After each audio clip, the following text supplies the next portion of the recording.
Bismillahirrahmanirrahim. Değerli izləyicilər, bu verilişimizdə də Vəhabilərə cavab verəcəyik.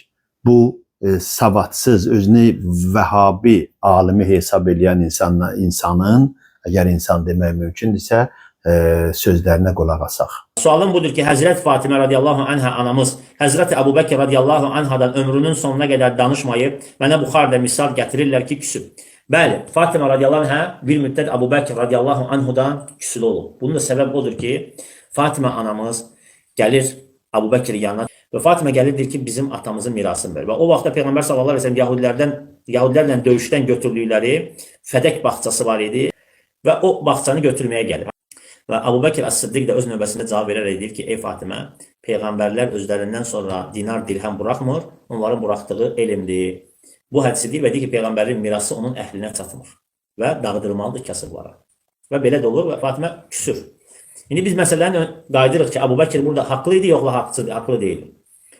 Fatimə radiyallahu anh'ın sözünə uymaq, tabi olmaq, itaət etmək üstündür, yoxsa Peyğəmbərin?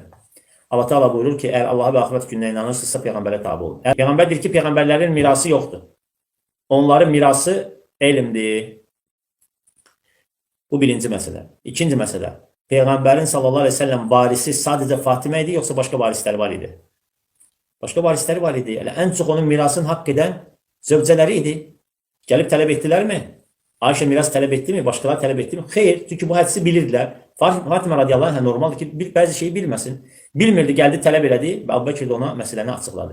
Bəli, səhv eləmirəmsə 6 ay aralarında təxminən belə bu müddətdə küslülük olub, lakin sonra barışıblar. Bu insanın özünü bir ruhani kimi, din tələbəsi kimi təqdim etməsi çox absurd bir vəziyyət yaradır. Yəni, ilk növbədə o xanım Zəhra haqqında danışır ki, güya Əbu Bəkirlə onlar barışıblar və ondan sonra dünyasını dəyişib xanım. Amma həqiqətən də bütün ifadələri yalan üzərində qurulub. İlk növbədə xanım Fatimə Zəhra salamullah əleyhanın Əbu Bəkirin münasibətinə qaydaq. Buxari öz səhihində 2926-cı hədisdə Ayşədən nəql eləyir.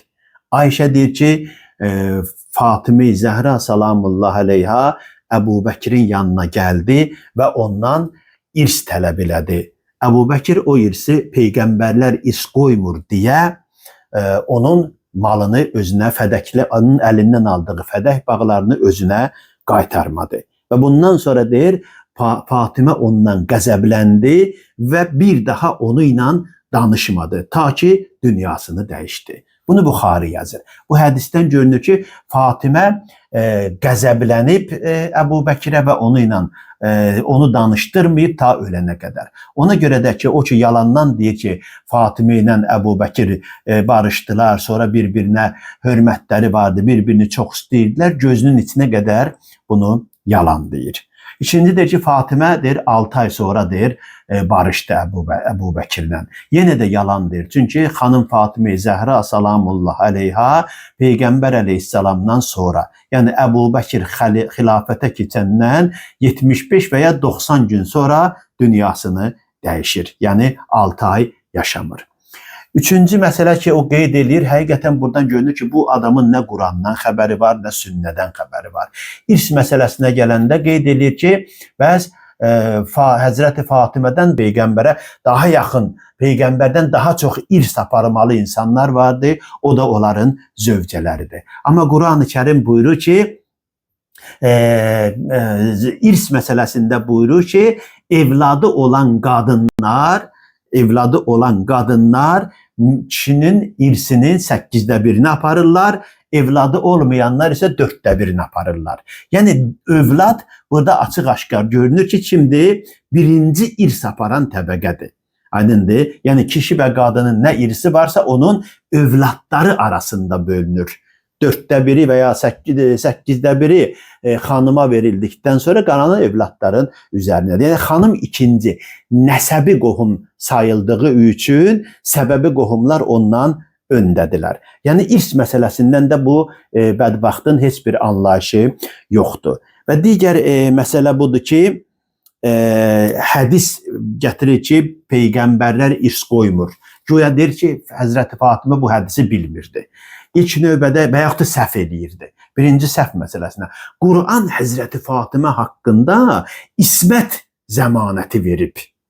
Onun Əhzab surəsi 33-cü ayədə xanım Zəhranın məsum olduğunu təkid eləyir. Bu hədisi hamınız bilirsiniz. Bu deyir ki, səhv eləyir. Məsum səhv eləməz. Bəs ismət bəhsindən də bunun anlayışı yoxdur.